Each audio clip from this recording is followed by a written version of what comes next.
जब एक डॉक्टर ने कहा उस पेशेंट को मार दो, ये सुनकर पूरा देश हिल गया। साल 2020 कोविड का टाइम था। हॉस्पिटल्स भरे हुए थे, बेड्स कम थे और ऑक्सीजन सिलेंडर भी कम थे और हर तरफ था सिर्फ प्रेशर प्रेशर और सिर्फ प्रेशर। और इसी बीच महाराष्ट्र के लातूर से एक ऑडियो क्लिप वायरल होती है। उस पेशेंट को मार दो।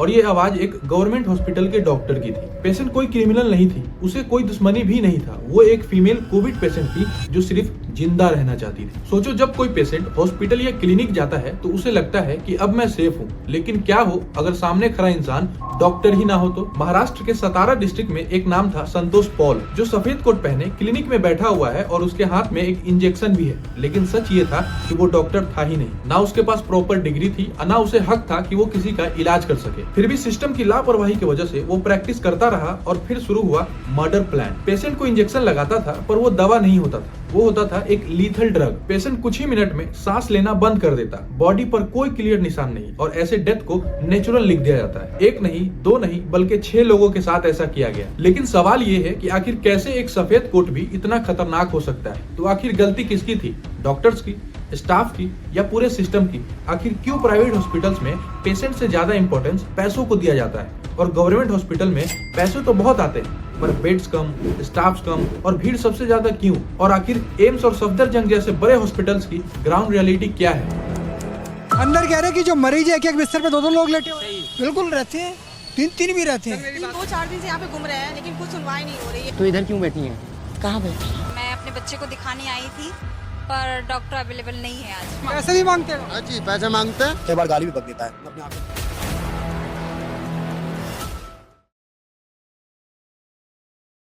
सोचो, कोई पेशेंट हॉस्पिटल गया इलाज कराने के लिए, लेकिन हॉस्पिटल में लापरवाही हुई और उस पेशेंट की जान चली गई। लेकिन ये लापरवाही जब आदत बन जाती है तो ये सिर्फ एक हॉस्पिटल तक सीमित नहीं रहता है। और ऐसा ही केस एक कोविड के दौरान सामने आया था ग्रेटर नोएडा से। एक 8 महीने की प्रेग्नेंट महिला जिसका नाम नीलम था, उसको लेबर पेन शुरू हुआ। उसका पति उसे हॉस्पिटल लेकर गया। एक नहीं, दो नहीं, बल्कि 8 हॉस्पिटल के चक्कर काटे।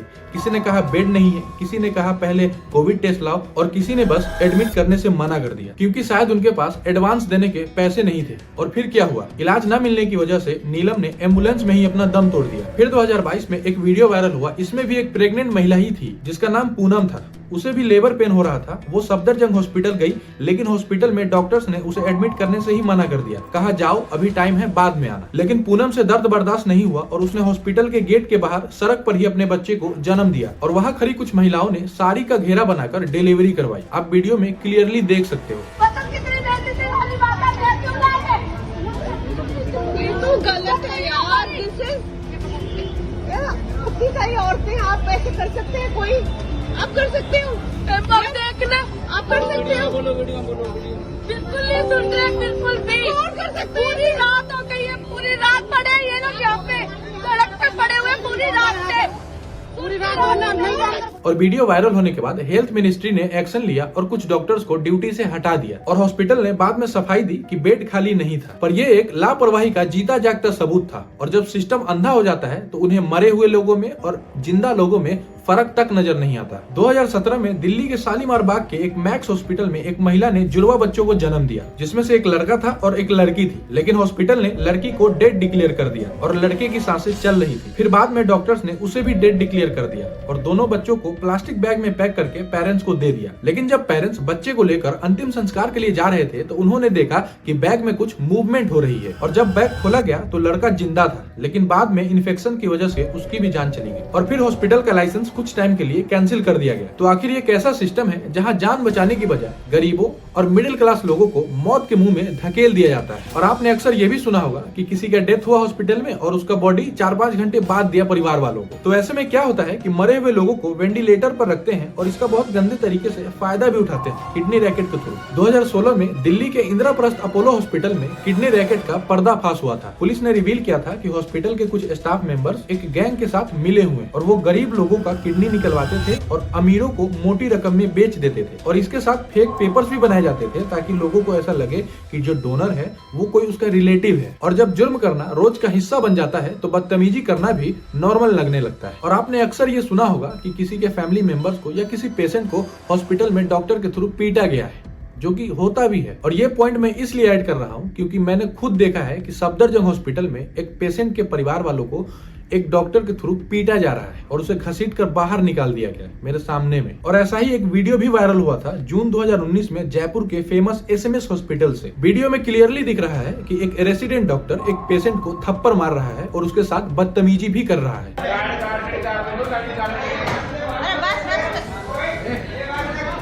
यह SMS काल मरीजों को ऐसे मारा जाता है।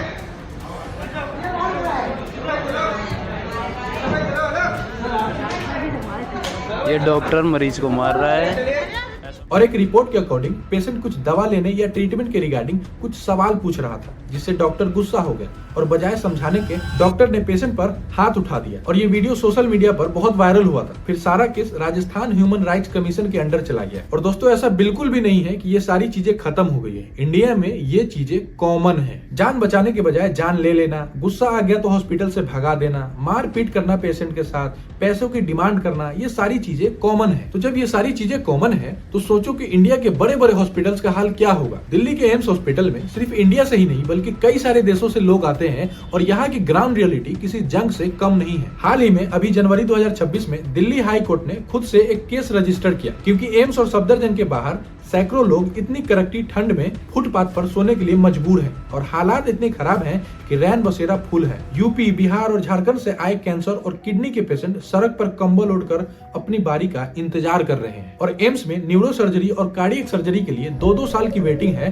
और ये बात गवर्नमेंट ने खुद पार्लियामेंट में बताया है जुलाई 2025 में। और जब वेटिंग लिस्ट इतनी लंबी हो सकती है तो सोचो कि हॉस्पिटल के अंदर वार्ड्स का हाल क्या होगा। सफदरजंग के वार्ड्स में अक्सर एक ही बेड पर 2 या 3 पेशेंट को लेटाया जाता है। अंदर कह रहे हैं कि जो मरीज है एक बिस्तर पे 2-2 लोग लेटे हुए बिल्कुल रहते हैं, 3-3 भी रहते हैं, 3-3 भी करते हैं। कि वो भी यूँ कहते हैं कि इतनी बेड की मतलब रिक्वायरमेंट है, तो मरीज जो आते हैं तो उस पर 3 भी होते हैं, किसी पे कुछ तो सब मरीज जमीन पे भी लेटे। लेकिन इसमें डॉक्टर की बिल्कुल भी गलती नहीं है, क्योंकि ऐसा होता है ओवर क्राउडिंग की वजह से। और डॉक्टर्स मना भी नहीं कर सकते हैं क्योंकि पेशेंट दूर से आया है और बेड लिमिटेड है, जिससे इन्फेक्शन फैलने का चांसेस 100% तक बढ़ जाता है। लेकिन सवाल ये है कि आखिर इतना ओवर क्राउडिंग होता ही क्यों है जो एक बेड पर 2 या 3 पेशेंट को लिटाया जाता है, और क्यों पूरे देश का लोड शहरों के बड़े बड़े हॉस्पिटल्स पर आ जाता है। तो देखिए, इंडियन हेल्थ केयर सेक्टर में शहरी इलाकों को ज्यादा प्रायोरिटी दिया जाता है और ज्यादा फायदा भी दिया जाता है as compared to rural areas. Urban areas में एक डॉक्टर पर लगभग 7,000 पेशेंट है, लेकिन रूरल एरियाज में ये नंबर 29,000 से भी ज्यादा है।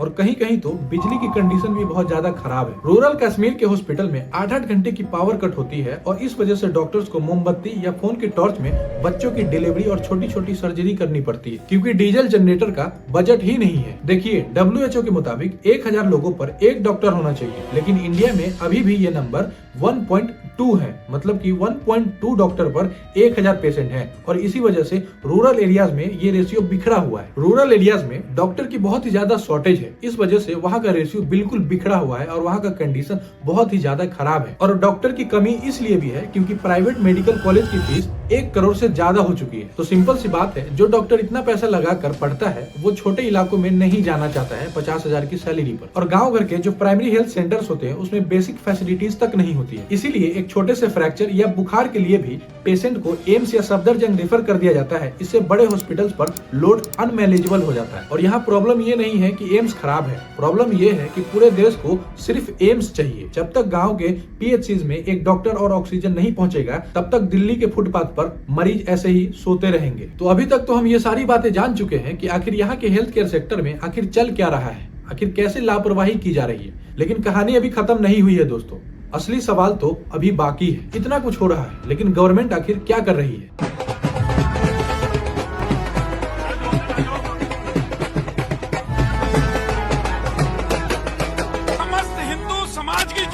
आखिर प्राइवेट हॉस्पिटल्स में पेशेंट से ज्यादा इंपॉर्टेंस पैसों को क्यों दिया जा रहा है? आखिर क्यों गरीबों की जान सस्ती है? आखिर कब तक हम इंडिया को पाकिस्तान से कंपेयर करते रहेंगे? चलो हेल्थ केयर सेक्टर में किसी और कंट्री से कंपेयर करके देखते हैं। और सबसे बड़ा सवाल, इतना कुछ होने के बाद भी आखिर सरकार चुप क्यों है? और सबके सॉल्यूशन पर भी बात करेंगे अगले चैप्टर में।